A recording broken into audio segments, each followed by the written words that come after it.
After another difficult result, question marks are swirling around Graham Potter's head top. But don't worry, guys, there's definitely a plan in place. We'll see it eventually. Hopefully, not with relegation. But this is One Kick from Glory. We're back with a midweek podcast, another special one. I'm joined by Matthew, Yeah, and we're going to be talking about all the things that's been happening in the world of in the world of our clubs anyway this past week. A lot of football's happening. Both our teams have played two games in this past game week. It was a double game week for the Premier League. So Arsenal had two Premier League fixtures. Chelsea were in action in the Champions League, the best European competition in the world after the Euros, and we're hopefully going to be back there as an Arsenal fan. But I wanted to start off with you, Matthew, with the game at the weekend, a draw against West Ham. Another one of those results where you look back and it really does make you think a lot about the Roman era. Because by now, under Roman, I think we can safely both say that Potter would not be around anymore. Not saying he would be out of the country or disappeared, but he definitely wouldn't be in the hot seat at Stamford Bridge. But if you looking at how the game transpires, how do you feel about that result and just a general outlook for Chelsea? I feel irritated. I'm irritated about that result because we just did so much more to warrant more than just a measly 1-1 draw. I mean, our players must be so good at drawing, must be so good at art. All we do is flame and draw at the moment. Like it's frustrating because you see what the new signings have produced since they've come in. Like the connection between our two players, especially with Felix scoring the goal, just shows you what's on offer and what they're going to be able to do and want to get a bit more, involved in the team. And we were peppering their goal. We were peppering them pretty much for 92% of the game. And any other time of the week, we put at least one of those chances away. And there's a 2, 3, 4, 5. Who knows how much, we're putting behind. But it's like some of the old problems have crept back again where we're only like a 20, 30-minute team. We get the one and we think, oh yeah, we're going to sit on it. We're not in a position to sit on anything at the moment. We can't sit down on a chair and get comfy. The train's leaving. The plane is leaving. The bus is leaving. Like you got time to relax. Like I can't remember the last time we put more than one goal past the team. I mean, we've had 2 wins in 14 games, no competitions. So something ain't right. Something's not right, and it's really and I wouldn't say I felt for them after that game, but I do believe we deserve more. We are going to touch on the VAR, of course, because as Potter did say, one thing I do agree with him, it was a great save by Suchek. Fantastic save, very good save. The fact that nothing much came from it. I mean, because we can miss a penalty, but at the same time, it's like do your job properly, and you know about that as well. Some games we've had in the past, but I stand by what I said before.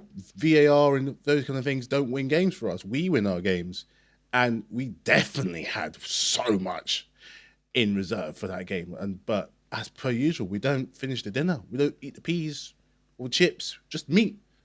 And, you got to get your vitamins. You got to get your vitamins, boys. You're getting paid a lot of money, and you can't even finish. You can't even eat your vitamins for me. Questions are gonna be asked. Potter, mate, what have you putting in the dinner? Salt, pepper, paprika. Do what you do. What you got to do. But get these boys to finish.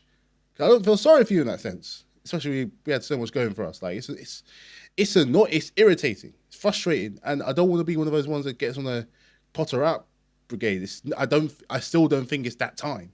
He at least deserves a preseason and the start of the season. So, but how I said about the P45 last week, it's just gotten a little bit longer with these 2 games. I'm just saying, questions are going to be asked. We're going to answer them. So, Yeah, I think that is the big thing. Obviously, like you said, you want to give a manager time to see a project through. Because sometimes I know with Arteta when he first came in at Arsenal, there were there were positive moments, and he had a lot of work to do in terms of changing the dressing room culture and then moving on the players who were, let's say, comfortable at yeah. Arsenal, and he did that, and testament to the club for showing patience and faith that they stuck with him, and now where we are in the table is a testament to that faith and how much they've backed him. Like we'll get onto that in a bit more later on, but like like you said, I think it's interesting with how things are going because yeah, the P45 is definitely in the post. It might be Mm, moving a lot closer to Potter's address for him to collect it, but it's a tough one because on the one hand, yeah, you're right. You do want to give the manager more time to get his ideas in place. You've got a lot of young players on long contracts, so clearly it's about a squad building process. mm, The issue, however, is as a fan base, you've been used to a regime where when Roman was around and ran the show, he didn't suffer any fools. I mean, Di mm, Matteo literally won you all the Champions League and was mm. fired in the, like not long into the new season Three because he months wasn't after, wasn't yeah. yeah he wasn't seen as a fit for the longer term ongoing success of the club. And I think when you've had that environment for so long, it's hard to change out of it. It's the same like with Arsenal when Unai Emery came in. And of Mm, course, we've got his team, Aston Villa, next on Saturday. When he first took over at Arsenal, there was an expectation that we would play a certain way of football because we've been spoiled by Arsene Wenger's football for over a decade and a bit. Now, obviously, Arsenal fans, they've been through many generations of different styles of football. We've had George Graham, the famous 1-0 to the Arsenal. We've had some really dire times when the football was turgid and we struggled to pull through results. We've been through terrible periods of time in terms of our club, mm, but it's a club built on success. And with that success, as time's gone on, identity has been formed as to what the Arsenal style of football is.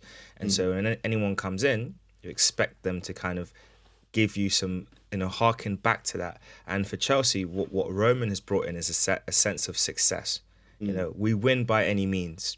Even if we have to buy out, pay up all this money to buy the best talented players and pick off, gazump people for signings, or even like, for example, picking off Real Madrid's crown jewel in Makelele, who they didn't even realize was their crown jewel. You Mm. plucked him and stuck him in the middle of the park and changed, transformed your fortune. So you have a history of that. And obviously with Potter right now, things aren't really going according to plan. So, big question then is, I know we are saying, he needs time, he needs time to kind of bed his ideas in, but what would be the point when you say, that's it?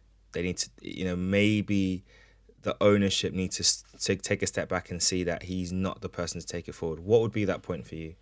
I'm talking 10 games at the start of the new season. I'm giving 10. That's at least just under a third of what he's going to be doing in the league. I'm not too concerned about cups. I'm not too concerned about cups. Cups is cups. Last year we got to finals of both. This year we got knocked out very at the very beginning. Cups are cups. You don't race your tenure of your time at the cups. It's all about the league. So I'm giving him. If we're looking at 38 league games season, I'm talking maybe a little bit. Let's call it. Let's stick with 10. Let's stick with 10. Nice kind of round number. Maybe up until the third, around the kind of the first international break. If the results are poor, if the performances are poor, and certain guys are still in this team that don't need to be in this team, you're still playing them out of position. You're still giving the kind of like favoritism, like any kind of favoritism whatsoever. 1, 2 wins, a whole lot of draws and a lot of losses. That's not good enough. Then it may be time to pull the trigger. But we'll have to see what he does in pre-season. We'll have to see what he does in the first 10 games. How many of the players that we could suggest that could be gone at the end of this season towards the summer, which I think is the grand plan of if we're going to get these guys in, some people have got to come out. So if you we could go back to last night, certain players there, you look at them thinking, what are you doing here? What are you doing here? The new lot have been brought in. The new blood's been brought in. You've been shown. A lot of guys will stay. The likes of like Reece James will stay. The likes of Thiago Silva, he keeps on playing, will stay. He's still our best player he's still been our best player. Even dare I say it, I know we're giving him some hard time. Someone like Koulibaly, he needs more time in the Premier League. That being said, with someone like Cucurella, different story. Kai Havertz, different story. Loftus-Cheek, different story. I mean, if Mount still wants that massive contract, you never know if he really, really wants it. We can't keep holding on to this thing of this whole Chelsea academy thing. We've done it before. We've got rid of better players in our academy. We did it to Abraham. Got rid of him. It's true. Got rid of him, and you could argue say he's a better player. Well, he is now anyway. But I'll give it 10, at least 10 games around an international break. Because, like you said before, the culture of success has been there for like 20 years. This is the first time in a long, long time where we don't have anything like that whatsoever. The owner might be able to splash the cash, but was he as we haven't we yet to see that hunger from him because yet we're not in the position to perform at that level. We're not performing in any of the cups. We're probably not gonna get another Champions League night away night for a while. We're nowhere near the Premier League. You can forget the cups for me. Don't do it. Sorry if I don't do it. Don't justify your job. And like I talked this conversation with my brother earlier. Potter, as good as he is, we're paying a lot of money to get him in, and we fought to get him. He's a good manager, but is he a Chelsea manager? Is he an archetype of Chelsea manager from what we've had in the past? The personalities we've had in the past. Mourinho twice. Benitez. I mean, he even pulled in Benitez as one of his biggest rivals of all time. Pulled him in, did a job, got us back in the Champions League, won us Europa League. You know, Sarri, Conte, Ancelotti. Like these are characters. Tuchel. These are people that where their talking's done on the pitch, their talking's done in their trophy cabinet, and then their measure of success either on or off the pitch.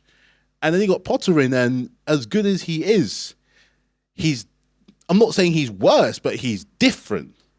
Just pure different to all the managers had in the past. I know he's had success in the past, with Brighton, with Ostersunds in Sweden, and I think he before that, he might have been a successful coach for a uni team, but he's different. And that's something that we have to take into consideration. We're not taking on the finished product. We're taking someone this is a marriage. That's what this is. This is a marriage. We're going to get somewhere here. We're not waiting at the door for the finished product. We're building here for better, for worse. Okay? We're stuck with it. We're sticking with this man. So that's why I think, don't get me wrong, it could go sour in 10 games, then I might be a bit more inclined to let him go, but this is something that we have to stick at. No, this is different, very different experience for all of us, so we have to get used to it.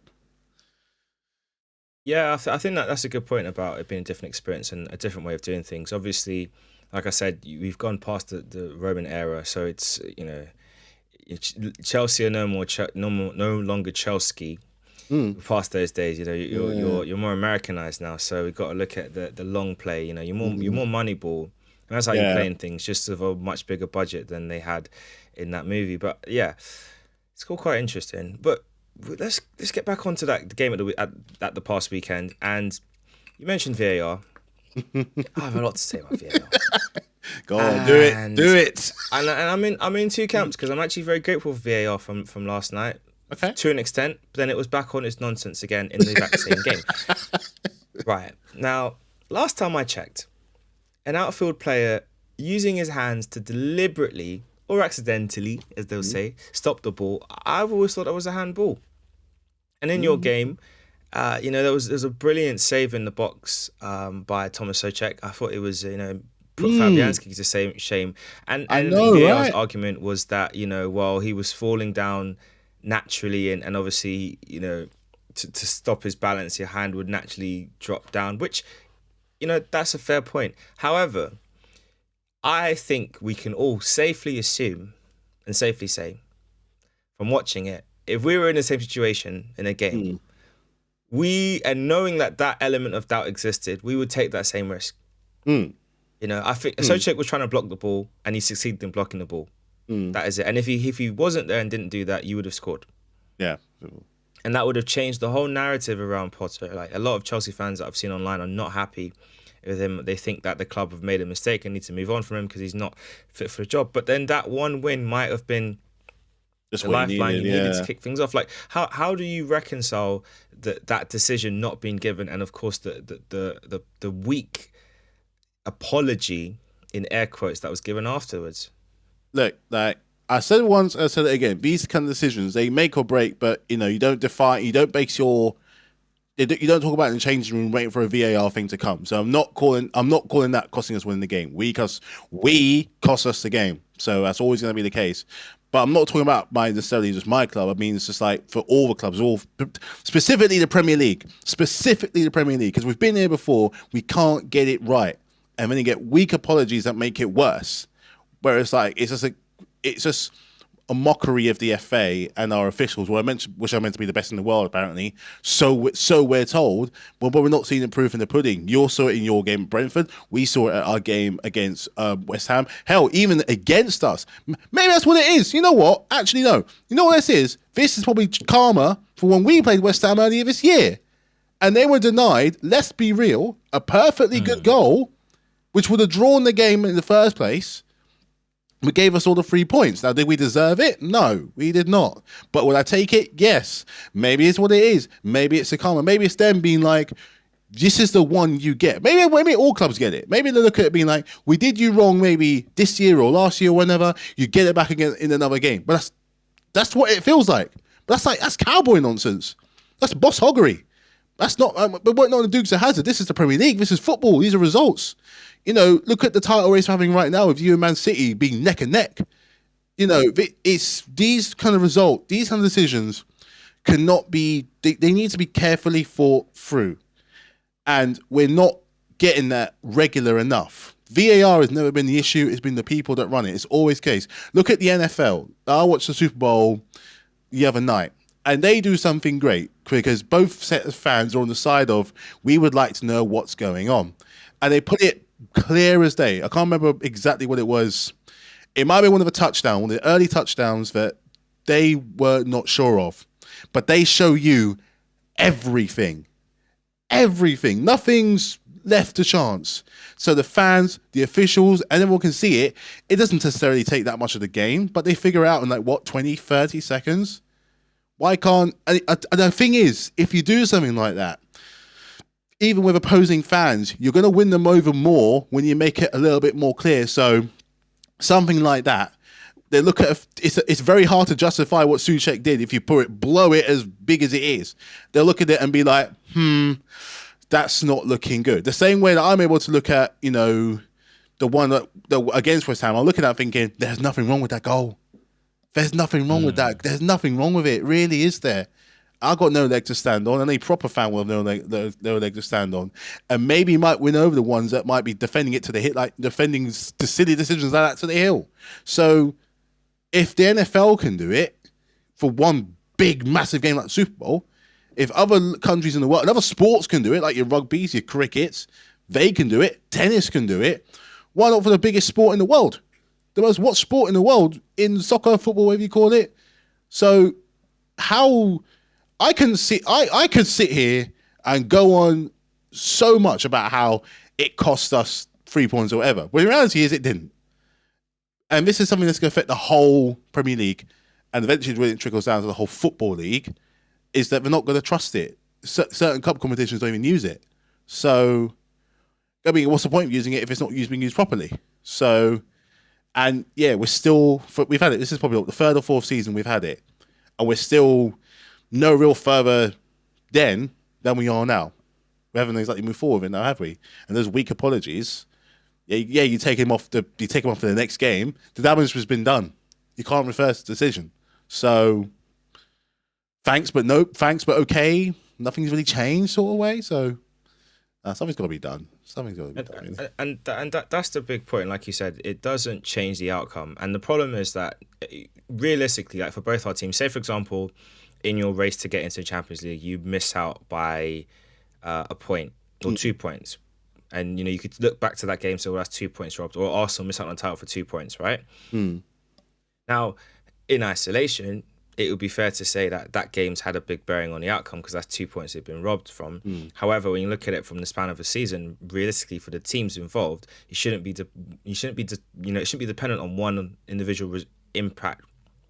One individual moment shouldn't have that big of an impact on your season, but it always works out that it does. And people always say, "Oh, things balance out in the end," but it really doesn't. No, if it really because it changes how teams play. If a team, especially teams that are in the bottom half of the table fighting against relegation, if those decisions that went against them earlier in the season went their way, it changes how they play. It changes how their season progresses. It changes what business they could have done in January. It changes how they approach the last 10 games of the season. It changes everything.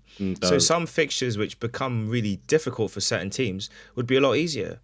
So it's hard to say things balance out. And I don't think that's even a fair argument that's ever been used in the past. But one thing I want to ask you about this, because when you look at the World Cup, it set a very great precedent for how VAR should be used. You know, semi-automatic offsides, which were great, Yeah, adding on yeah, additional time for time wasted, which was brilliant. Obviously, by the knockouts, that wasn't happening as much because the players stopped wasting time. So that system worked yeah. brilliantly. I remember the Mm. first game, what 10 minutes added on Yeah, time. I was yeah, thinking yeah. I was 10 like, minutes for what's what? that? And then when they explained it, it's like, okay, this makes a lot of sense. Mm. Question I ask of you is: do you really think that the Premier League and British football, I guess you could, as a whole, really wants VAR to work effectively? Because I remember when VAR was first being introduced a couple years ago, and people were, I think Talksport, the usual Talksport, were complaining about it. There was people online complaining because they were saying that I was going to take away the debates in the pub, and Yeah. the talking points will be gone if everything is automated and everything's done correctly. However, when you look at how things have transpired since then, is the incompetence of VAR tied to the culture of we don't want to change things because we like how it works? Well, in a way, yeah, because if you only have to look at the last few years and just how much football has changed from what it used to be, and the changing of the grounds, pulling in more fans, things like the Super League last year is a big one. I think, especially with the owners, even the owners are getting in. You're getting in Americans, you're getting in Saudis, Russians, people from all around the world, where football really isn't like as televised or as isn't the go-to sport for a lot of these countries, but they see it as a magnet for business. They see it as a magnet for a hub in the community, and that's great and all. You get to improve certain areas around you. It worked for you guys at Arsenal. It worked for West Ham. It's going to work for a lot of other areas. Unfortunately, though, what you do lose in some way, as what we found out last time with the Super League, is you lose that kind of original, that soul a little bit. You lose a little bit of that soul, where a lot of guys would go to a pub after a game, 4:45 after a typical 3 p.m. Saturday game, and it's almost like as if they think their opinions aren't valid anymore because the technology does it all for you, and it's a mark of the world that we're going into. Whereas like the technology is there, the technology doesn't lie, but it's still a human element there that uses it. So, and they feel like they've been taken. The whole point of the whole VAR thing and correcting things that maybe can't be seen is not necessarily to take people out; it's to add them to it, because you're meant to see where things go wrong. You're meant to see where it's like you might see something with your eagle eye that maybe a referee on the pitch we've always got to do might miss. So, however, because of not to be rude, the sheer incompetence of how it's being used, our opinions just what's the point of even having them? People voice their opinions on radio, social media, and street debates, even the way that we might talk with each other. We might disagree about something, but ultimately it doesn't matter because the choice has been made. We're not being included in it. That's what it is. We're not being so much of included, and that's what the modern games should be about: is including us. But the way we didn't feel so before, you only have to look at YouTube and other fan channels. That's including people that may not get a voice normally to come in and see something that maybe we don't see, or even the pundits don't see, or the pros don't see. They're looking at they got a deeper dive in something that they might not know, and that's what it is. It's almost as if the VAR and all these systems are there to kind of get our help in, like you said with the time wasting, and people. Let's say 4 minutes stoppage time. We're still going at 5:30. Why? You hear the fans voicing their opinion. Time here, even if it's say, I don't know, it's a 2-2, whatever. Time is going. As much as I love football, I've got things to do. So it's the people that are that don't have this exact experience or competence in it, or maybe the confidence in it themselves to use it, because it comes back to that of being able to be included in that decision. To ultimately, you're making it, but you're making us aware of what's going on, because we like to know what's going on in our sport, and the discussions they change. They don't go away. They can change. They can move on. They can move forward from the typical kind of pub debates, because whether you like it or not, it will be moving from that. It's gonna change in a way. That's one of the biggest. Football as a whole is facing some of its biggest changes for the first time in like decades. You only have to look at the fact that the World Cup was in winter in Qatar last year. Big change. Super League possibility. Big change. Different owners. Big change. So, but what I think is, with all of that, I think the fans just want to be included. That's all. I don't think they ask them. they'll complain about their team losing week in, week out. If they're still gonna turn up, you've already won. They'll buy the expensive drink. They'll buy the season ticket. They'll buy the merch. I'll buy it. Even though we're doing not great, I'll buy the merch. Just all we really want is to be just keep us in the conversation because we're a stakeholder in this. We've got much riding on this as you do. So in a way, you kind of owe us to have our opinion. You need our opinions, really. Yeah, I agree. And I think the league needs to be careful about how things go moving forward. I mean, I just want to circle back on the referee that was involved in Arsenal's game against Brentford. Wonderful Lee Mason. He also had a similar incident earlier in the season when Arsenal played Man United at Old Trafford, where Gabriel Martinelli's opening goal was pulled back for the softest, and I mean the softest of fouls by Martin Ødegaard on Christian Eriksen.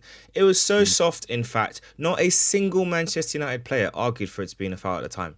None of them, which is unusual, because normally Bruno will be the first one complaining about something. No one complained, right? So they didn't even think it was a foul. They just thought he got art muscles off the ball. The way how they scrutinised that replay, they pulled it back, because I thought they were going to put it back for an offside. That was fine. And then they just put, and I was like, where's the camera going now? And they just zoomed over to Eriksen and they were just zooming back and forth, back and forth. I'm just like, what are they looking for here? And to give that as a foul. And then you fast forward to this weekend and, great. I'll say this, Brentford deserved a goal. They played a lot more aggressively and a lot better than Arsenal in phases of the play. They deserved the goal. They could have easily been 3-0 up at half-time. So Brentford scoring, to me, is not the issue. They deserved the goal in that game. If anything, you could argue they deserved to win. But I think a draw, it's what we have anyway. But Brentford deserved the goal. However, there was two incidents in that goal that really annoy me. The first one is the foul on Gabriel. He gets blocked off. And the fact that wasn't even checked for anything. The guy who blocked him off was offside. So interfering with play. So we can say we'll move that one on. Then you have I think it was Nordgaard who played it back across for Tony for the actual goal. He's offside, and in fact, what's really interesting is after Tony put the ball in, there's a picture of the player looking back. I think it was Nordgaard looking across at the linesman. His face looked like he expected to be flagged offside. He looked shocked and almost like, oh man, oh no, I'm off. Done. And nothing. And then obviously it wasn't given. But what I find really, really problematic is they spent over almost 4 minutes looking at it. It took a while looking at that decision. And not once did someone in the VAR booth say to Lee Mason, should we not put the lines down? He forgot, apparently. He forgot? Now, he forgot. That's what the official statement's come saying. He forgot to draw the lines, right? Now, fast forward to this game against Man City, and I use it as a kind of like comparator. And I remember, there was a tussle between Haaland and Gabriel Magalhaes in the box. Haaland went down, the referee gave a penalty. They pulled it back for the replay. Haaland was offside. But I was going absolutely spare in this house when waiting, because they started zooming in on the footage, weirdly. And they were zooming in on Gabriel and Haaland. And then they got to the point when the ball was played in. They zoomed in, they had them both in frame. The line wasn't on the screen Again. and I was just like, there's no line on the screen. I was like, Craig, there's no line on the screen, and I'm just getting frustrated because we were watching on Amazon Prime.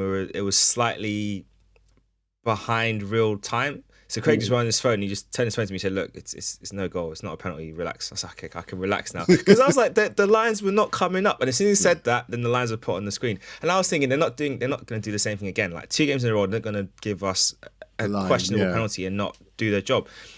So I say all of that to say, look, it's easy to point a finger at Lee Mason. Like I said, he's got 2 games this season where he's made some questionable decision making or highlighted something which didn't need to be highlighted. But for me, he's not the only one in the VAR booth. And whilst there is all this secrecy and lack of transparency over what's happening, the person you're going to point the finger at is the main name. I know they name all the people that are part of the VAR team. I liked in the World Cup where they showed you the team on the screen. So they don't do that in the Premier League. They don't show you how they're all together. And I think there's probably more. I don't know if there's more people in the VAR in the World Cup than there is in the Premier League. It feels like the team is bigger. Yeah. Or the World Cup team feels like it was bigger because they took great pride in it. And you saw how it worked. But I don't understand how anyone could be in that box. And they all know how the thing works. Lee Mason can make a mistake if he wants to, or he can deliberately forget to do the job. I don't know. Mm. He said he forgot. Did he forget or did he forget? He Right. forgot. So he can say he forgot, but all of them can't have forgotten how to do VAR properly. Mm. Like in any job you have, like in my job, we have protocols that we have to follow. Same with in your job, you have Mm. rules and guidelines you have to follow. If you don't follow the guidelines, you'll make mistakes. Yeah. So for me, it's easy to point the finger at the individual who made the mistake and say, oh, they're to blame. Fine. And I know a lot of people have done it, and I'm not happy with Lee Mason in general, but there's a team around him that should Be. have said something. In fact, even the referee could have turned around and said, "Oh, did you guys, or the fourth official, or did you guys put the lines up? Yeah. You guys check for, you check for us. Did you put the lines up?" Someone could have said it, but obviously that wasn't the case. And maybe football needs to have the NFL system where Yeah. you get to chuck a flag and say, "Look, I want to appeal that call in the game." Because it wouldn't have taken much for them to just quickly go back. I mean, they've waited for 4 minutes anyway. We could wait Yeah. another 2 more minutes, just review the footage. Did you do the lines properly? I don't agree with that decision. Can we check it? And in fact, maybe that's what they should add in for next season. So for Premier League, if it gets to anyone that's involved in the refereeing decisions, give the managers a chance to appeal any VR decision that they don't agree with. Like a That review. could be quite interesting. Like a review. Just ask for a re-review. Yeah. And that and just put it on the big screens while they're doing it. I think that would work really well. I'll never see what the harm is. Across the league. Only still to see what the harm is. Because we need more transparency. At the end of the day, we can't really carry on with things as they are. But yeah. But just to get your perspective on the Arsenal match against Brentford, and then we'll get onto the City game. But when you look at the result, and obviously Arsenal have been on a bit of a downturn in form, not quite pulled. In terms of in all competitions, not quite on the best run of games and results right now. Still where we need to be, top of in the top of the table. It's goal difference separating Man City and Arsenal right now, and Arsenal have a game in hand, so it's still all there to play for. But how do you feel looking at how things have progressed for Arsenal the last couple of games? I'm a little bit concerned in a way because I talk about my brother. He's a big gooner as well. Talking about it as how, and it's when certain players. Like I didn't know because I was on the train back from Edinburgh, funny enough, kind of thing. So I was kind of catching in and out moments, watching my game against Dortmund and your game against Man City. So I was kind of watching between the two. I was trying my best to kind of keep up. And the one thing that was, I think you said it, and I think someone else said it, was the one thing that's could kill us is a lack of, say, squad depth. Players, Jesus is still out, Partey was out, hopefully you guys is not out for too long. But it just shows how, I think we said the other day, how, for example, in Ketia, as good as he's been doing, he's not there's clear differences between him and Jesus. They're two very, very different players. He's a fox in the box, whereas Jesus is more like a magician. Partey's been an absolute rock, starting well in this new system with Martin Odegaard. But with Jorginho, he's not a scapegoat. It's not necessarily down to his fault that you're losing. But, City just took their chances just as well. And then the Brentford game was just like you said, Brentford could have been an easy 3-up at half time, but you get your goal, some shonky officiating keeps theirs. But I think I just think it could be also a fact that you're fighting on so many fronts, like the tiredness is going to start kicking for a lot of these players. They're firing on that. They're firing on a high. They're firing on absolute high, and why shouldn't they? Up until yesterday, they were top of the league. That's nearly 2/3 of the season. And how hard you've been working. That's before the fact you got your Europa League game next week. I think it's next week, isn't it? Yeah. So I think it's a few more weeks actually. It was a few more weeks. So yeah, because you've got your games to catch up on. But I think what's maybe worry is the wrong word. I think the baseline, the absolute baseline that you guys need to do is get back into that top four, which we can safely say you're doing really, really well. As for the title, your next game against Villa, their game against Forest, or until you collide together again, they're going to be absolutely massive and crucial because we're now coming into like the semi-closing part of the season where you're coming up to a part where now these results, they really, really matter. Not that the other results didn't, but they really, really, really do matter. And it's actually a credit to what you've done. You haven't won since Man United. You've been able to drop points these last few games, and technically you're still level on points, technically still. So it's a credit to how much you've done. They've had to catch up so much, and even with a game ahead of you, and you got to play them again. it seems to me that their games that they've drawn or even lost have cost them a little bit more. The game against Spurs cost them. The game against Brentford cost them. They're two games we didn't need to lose. So if anything, they've had to work hard to catch up. But now that they're kind of there, you know, you guys are gonna like, I don't know, you got to get your, well, first and foremost, you got to get Jesus back. You got to get him back because it's for the sake of the squad. I mean, it leaves someone else to fire in the Europa League against someone else firing on the Premier League, or I don't know. I mean, personally, I think you could go for.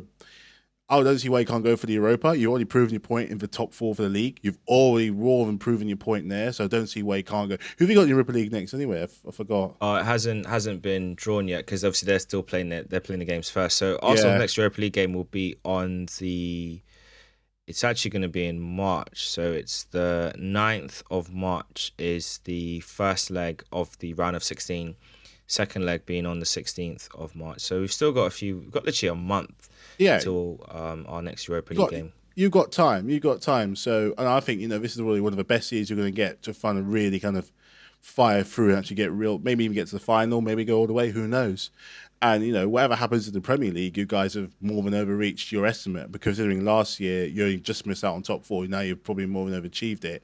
This should be now the catalyst now for your investors, your owners, to see that what's been done. You've got rid of the bad eggs. Look where you got to now with only a few additions, like certain players, likes of Zinchenko, getting Ty and Odegaard, getting in Jesus. I say Jesus already, but you know what I mean, though. You know what I mean. Yeah. Like, to show what you can do for next year. Build that squad.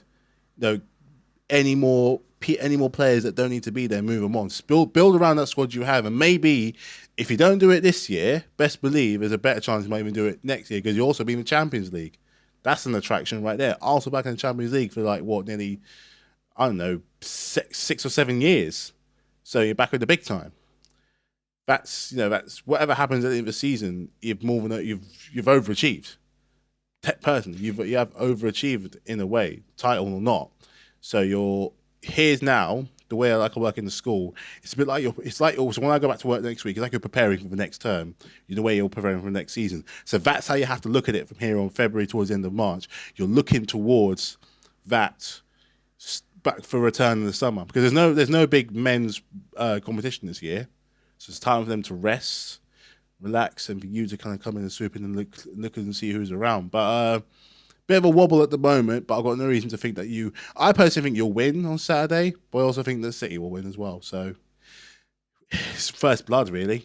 It's Yeah, first blood.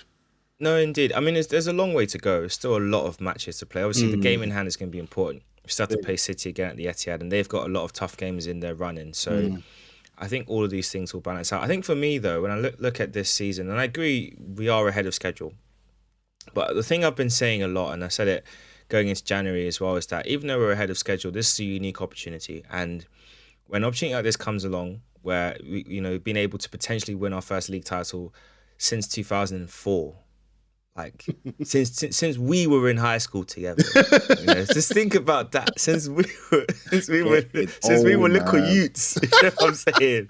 Since we were little Getting youths, and we're old, talking now, we're man. big grown men, Oh like yeah, man. we're talking from that length of time. I think sometimes that is lost on people how long it's been. Well, not lost on people. Obviously, rival fans haven't forgotten how long it's been since Arsenal won a league. But for me, this is a unique opportunity.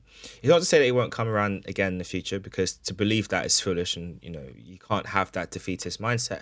However, it was a massive opportunity, and we knew going into January that we need to strengthen the squad. We need to get reinforcements. Now, am I happy with what the club have done in terms of getting the players in? Yes. Jorginho, Kivior will see when he gets his debut, and Trossard. But Jorginho and Trossard in particular, I think they've both come in and they've both shown the quality that they've got, and that they can definitely help the club out this season. However,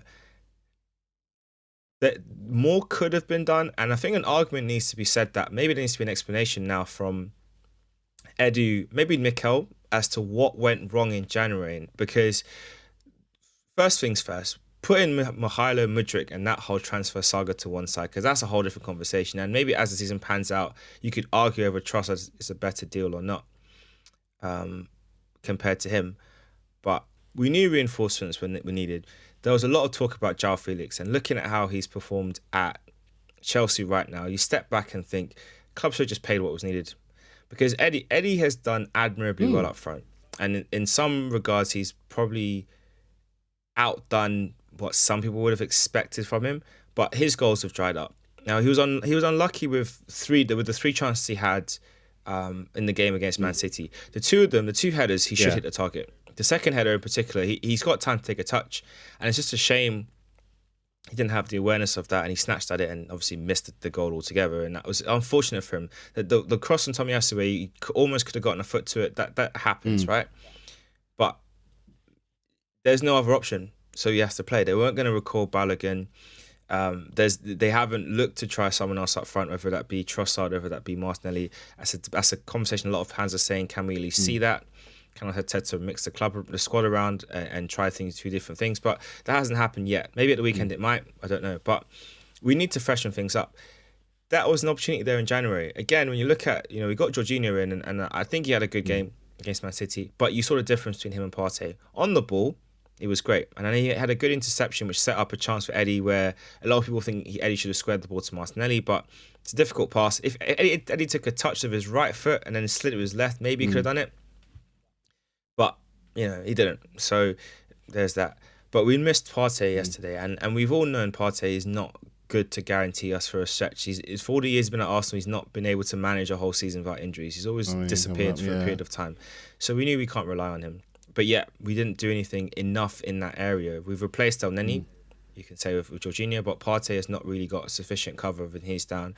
And, having heard the Brighton owner come out and say that Caicedo was not going to be for sale, irrespective of what we offered, that was pretty clear as well early on. We should have had a Yeah. plan B. If anything, I would have said Jorginho and someone else, because El Neni was out for the season. They knew that. There should have been another player alongside them. Should have been two players coming in at the same time, just to give the squad a bit of freshness. And I think when I really hope that we don't look back on January as another failing to maximize the potential, because we didn't spend a lot of money. We went really cheap this January. Yes, we bid a lot for people, and if all those deals had come out, we would have ended up spending over Yeah. 200 million in January. When you count if Mudryk, Caicedo, and obviously keeping Kivior, if those three Big those money, three man. deals get Big done, money, then that's yeah. a lot of money, right? And if anything, I would have said I would have gone Trossard and Mudryk. I think that would have been a great double signing, because they offer something different, and would have really shown a good look of building for now and for the future. Would have given Mudryk time to You've bed been in, firing. not have the expectation of his price tag, and then Trossard can come in and do what he's been doing. But we didn't do that, so it's starting to feel like maybe that it's another season. Like last year, we didn't do Yeah. anything, and it cost us. And this year, we've done something. We haven't really gone far enough. Now, you can argue that the dealings we've done are smart dealings, and they are, and they work for what we want to do. But the title's on the Yeah. line here. This is not just like I know the expectation was and the challenge was go for top four. That was our target. Last season we failed it, narrowly failed it, but we still failed it. Progressed but failed. Fine. This year it's Yeah. the target, but we're exceeding it. Why settle for the target? Like, how will it feel come the end of the season if Arsenal lose out on the title by a handful of Go for points? Like how would that feel Do for what Leicester, anyone, do especially what with the Leicester club? did. How will the Yeah. players feel? How will the fans feel? I mean, we'll be happy to be back in Championship, but how would you really feel? We've been top for so long, and then to fall. I mean, I'm not even talking about Man City right now. I'm not considering how good they are and what they've done over the years, and maybe that's naive. I don't care. It's not about them. About what we can do to impact and influence our history and our destiny. And Omri made a really great point, just for the players in general, about this result. He said, they came in your house and they beat you. How are you going to respond? You got Villa at the weekend. How are you going to respond? And I think that for me will be the big sign. Do these players have the mark of champions in them? Can they go back against former manager? For some of the players, not all of them, but some of them, can they rise it and Knock beat on the Aston door. Villa in the early game on Saturday? Because there's a lot riding on that, and I think that's going to be the Big big game, one. man. Big game. But I do want to get your thoughts on the Man City game as well. Did you manage to catch I that? caught some of You it saw some between of it. between Bits our and- bits Dortmund and game parts. and your. I caught like little inches and bits. Yeah. Yeah. What was your impression of what you saw, and do you think there's an encouragement there for Arsenal for the rest of the season? Well, despite the loss, and I talk about this with my brother again, sort of thing where you've come a long way from that 5-0 from the start of last season. We can safely say that. You've come a long, long way. It wasn't like it was an embarrassment. It was just a case of, you don't give a team like that the, the, the chance to breathe because they will punish you, sort of thing. It just kind of felt like it was more of an individual errors cost you more than anything rather than you playing badly, because you didn't play badly. It was just they are champions for a reason. They're at the top where it is for a reason. You and them share kind of a lot of similarities where you'll stick to a plan like you did against United. You stick to a plan despite going behind, despite them equalising. You stick to a plan. It will work. It will come through, and that's exactly what kind of like happened with them. I think maybe nerves got, because this was the big one for a lot of the players right now. The position you're in, guaranteed. Like talk would have been around this game. Like this is not the cup. This is the league. This is going to be the big one because you've got to play them again in their yard not long after. So this is a very good chance to make an impression. So if we're going to get a proper result against these guys, it's going to be here for the first time in a long time. It's going to be here and now. So go out there and make it and do yourselves proud that you've done for this entire season. You've been on top of the table for the entire up until now for the entire season. We've had an 8-point gap over them for so long, and only recently they've been able to claw back. So we were already miles in front. They're chasing us anyway, and effectively, technically, they're still chasing you because of that extra game.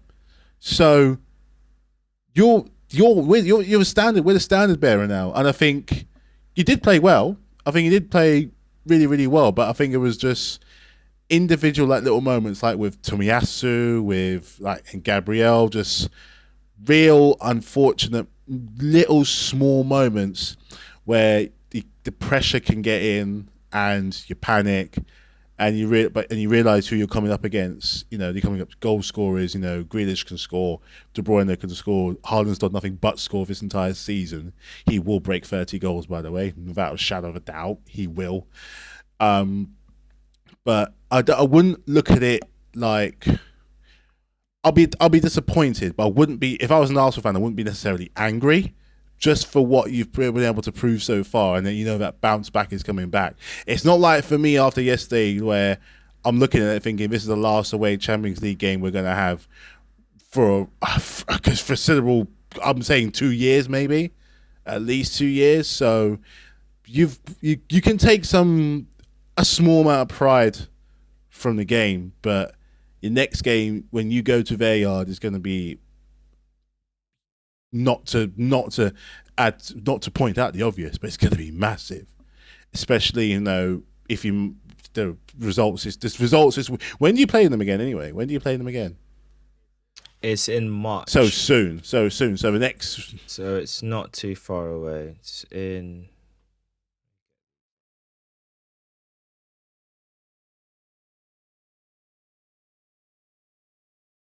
Oh, yeah. I think it's after the Carabao Cup final. I think that's next, not this weekend. It's next weekend. So soon.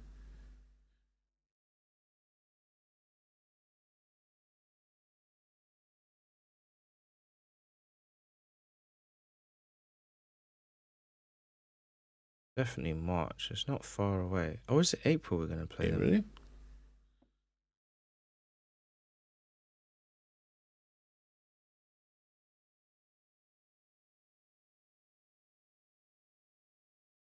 Oh wait, soon. Oh wait, it's coming up soon. Yeah, but, we've got a good gap between. Oh, it's April. Tuesday the 25th. They got so there's like the next build. A lot of games in between, big ones. You got relegation fighters, European fighters. So, and there are no more easy games. We say that a lot, but there literally are no more easy games. Our game against Southampton is definitely not going to be an easy game. They're fighting. They got no manager. We all know what a new boost can do. What happened with Everton. It can happen. Mm-hmm. Like I said before, I have little confidence that we're going to do anything in any games anymore. So, yeah, no more easy games. You just need to not panic is the kind of thing. Just maintain that cool you've had in all these games, knowing that you can bounce back. It's still all to play for. Like, the table says it all to play for. 22, 23 games. There's still at least 15 games to go. That's the crazy thing about it. At least 15 games left. So there's so much for most teams. There's still so much to go for. So I wouldn't panic too much. I really wouldn't panic. Yeah, I think the phrase I'd put is this: like, mistakes happen, don't make it a habit. 100%. And that applies to the players because Tomiyasu had a mistake with the back pass. He didn't look because Werner scored. Gabriel had a misplaced pass. They pounced on it and they scored. Obviously, he had the wrestling with Haaland, which led to a penalty, which obviously was overturned because it wasn't offside. And then Eddie had his misses in front of goal, which he should have hit the target. So at least work the goalkeeper. These things can happen. Just don't make it a habit. And that applies to the referees and VAR. Like, you can make mistakes every now and again, but let's not have a repeat of last weekend. We shouldn't have 3 matches where there's been 3 mistakes and it's literally cost 3 separate teams wins. Yeah. 3 teams have been robbed of 2 points because of incompetence or errors in judgment from VAR. I'm not saying incompetence, but let's not make that a habit. Mistakes happen. Let's not make it a habit. You know who needs to learn that as well? You know who needs to learn that? Mr. Potter. Who? Oh, he does. He needs to find his favourite team first. Well, I'll say this. Mistake was not bringing a striker into your Champions League team. At least then if you brought in a striker and he doesn't score, the blame is off you. I took the striker. He didn't score. I don't care. Havertz scored 1 goal from a striker's position. Doesn't make him a striker. The same way it doesn't make me an actor like Denzel after starring in 1 movie. Now does it? Take the striker. He's going to put at least one of them away. Yeah, I guess. No more mistakes. Guess that's the big debate. That's the big debate now for Chelsea going forward is what do you do up front? Because, Aubameyang's obviously out of favour. I think you're trying to move him on to the MLS. We'll see if that comes off. But, you got to figure something. Obviously, João Felix, he can play up there. And he was unlucky not to get a goal against Dortmund. But you need to figure out something with his selection. And, of course, Cucurella and Mudryk, they're not on the same wavelength right now. And that needs to get fixed up. Otherwise, your £100 million man is really looking like a dead rubber in this league. Man, it's not even funny just how far. And this is the same Cucurella we were waxing lyrical about last year. The same one. What happened? Where did he go? But it's fits and systems, and you can have a great player, but you move into a different system and it doesn't quite work out. So there's a lot, but we'll call it there. We'll see how our teams do this weekend. Big opportunity for both our teams to bounce back with 3 points. I know the Arsenal boys will definitely want to do that. I know Unai will be looking to spoil the party, but remember Unai Emery. We appreciate all you did at Arsenal. You gave us a great meme. You took us to a Europa League final. You didn't do your job because you overthought it. So let's bring that overthinking back at the weekend and overthink your selection, overthink your tactics. Just change everything up and we'll walk away with 3 points. We won't embarrass you. Cheeky 2-0 or 2-1 will do. We won't embarrass you at home, but we'll take the 3 points and then we'll move on from there. But that's us signing out. Thanks for listening, everyone, and we'll see you again on the next one.